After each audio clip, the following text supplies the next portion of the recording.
bring more vitality to your church. Here's some of the reality of stuff that's happening today around in our Christian world. You guys have probably read all this. Nationally, no major denomination is growing. The religious nones, in other words, the people who click none when they click religious affiliation on any kind of box, is on the rise, is continuing to rise. In fact, these statistics are a little bit old. It's actually higher than that. 1 in 5 Americans are young adults, and 1 in 10 churchgoers are young adults. And the church is graying, and it's on our watch. You know, one of the saddest stories in Scripture to me comes with the story of Hezekiah. Probably some of you have preached this sermon, where Hezekiah has the prophet Isaiah come to him near the end of his life and say, in a few years, the kingdom is going to be taken away from you. And Hezekiah's answer says, at least it's not on my watch.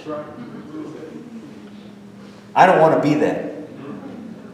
That was one of the saddest leadership moments, I believe, in Scripture. We don't want to do that. We don't want to do that with our young people. But it isn't that bleak. A few years ago, some of you, I've been following, as a student of youth ministry, I was watching Fuller Youth Institute, because they're the preeminent Christian research for youth ministry and studying things and going deep into this stuff. And they came out with something with Sticky Faith. What are the common things about students who stick with their faith instead of walking away from it? They came up with this thing called Sticky Faith. And they were studying students. And then out of that came this idea of growing young. And they decided, hey, we're going to study, we can study students, but why don't we start studying churches? All right? And that's where this growing young concept came out of. And the reality is that there's a lot of churches out there that really are growing young. And so I want to go through a couple slides here, Tim. Churches that aren't shrinking or aging, this is the definition of growing young. Growing young churches are churches that aren't shrinking or aging, but are growing and involving and retaining young people, which brings overall vitality to the whole church. So Fuller went about a process. It was a 3-step process. And Tim, stage 1 was they surveyed 259 churches. Stage 2, they did phone interviews, and then they did some site visits. Here's all the stats for it, like 10,000 research hours, 10,000 pages of transcripts. Half of the churches were not predominantly white, so it was multicultural. And the key part of this is why I think this is mistakenly labeled as a youth ministry thing. Because what they found is when churches are involving and retaining young people, it brings overall vitality to the whole church of all ages. So, what does it take to reach young people today? I want to tell you that here's some things that it doesn't take according to Fuller's research. Number 1, it doesn't matter what size your church is.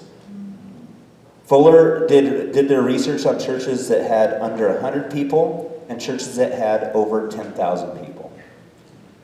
It didn't matter whether you were urban or rural, if you're a metropolitan or suburban, the location or the region of your church. They did stuff all across North America and Canada. It didn't matter if your church had been around for 150 years. I guess North America is Canada. Sorry, Canadian. Yeah. All right. So I saw Bruce going, wait a second, that didn't make sense. All right. It didn't matter if your church had been around for 50 years or if it was a recent church plant. It also didn't matter what denomination it was.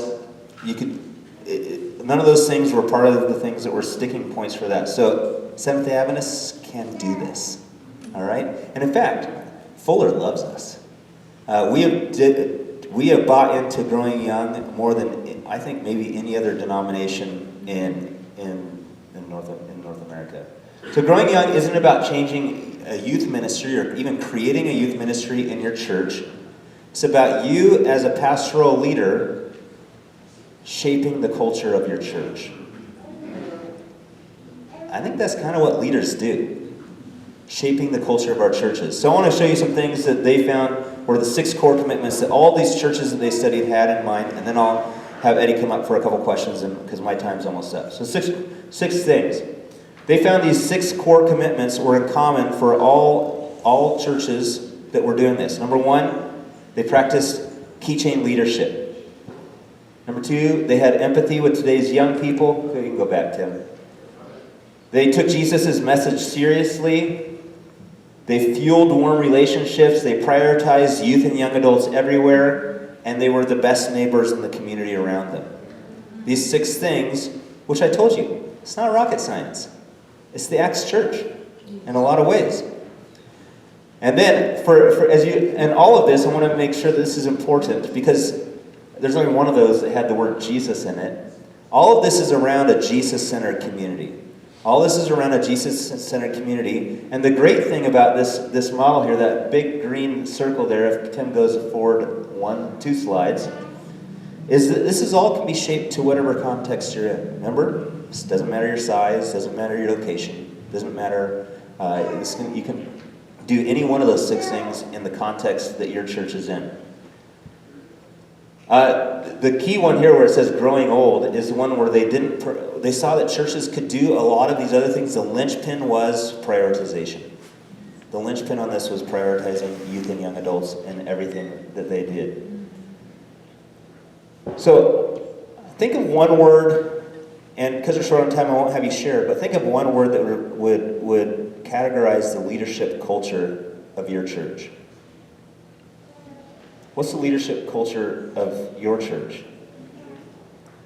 Because 3 out of 4 people, as they're looking at the most important part of what's going to make a difference in their church, they pointed to leaders.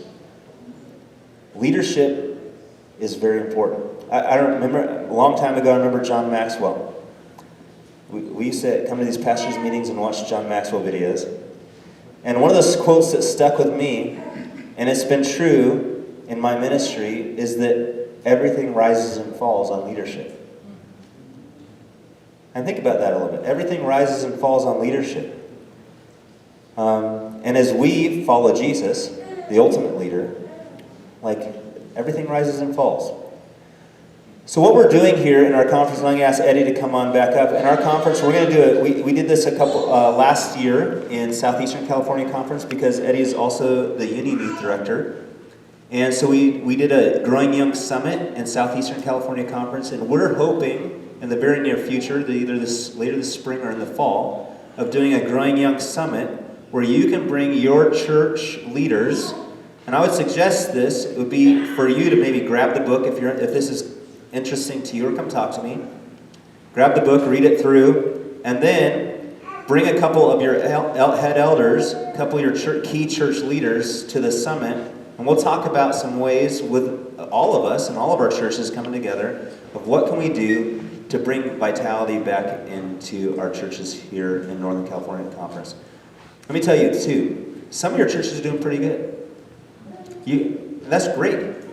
I think we can always do better. We can always go the next level.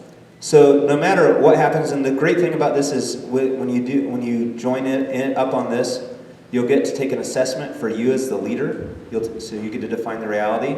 And then your elders team can take an assessment of how they see your church doing as far as attracting and retaining young people. And then also, if you would like, you can do a whole church assessment for that. So.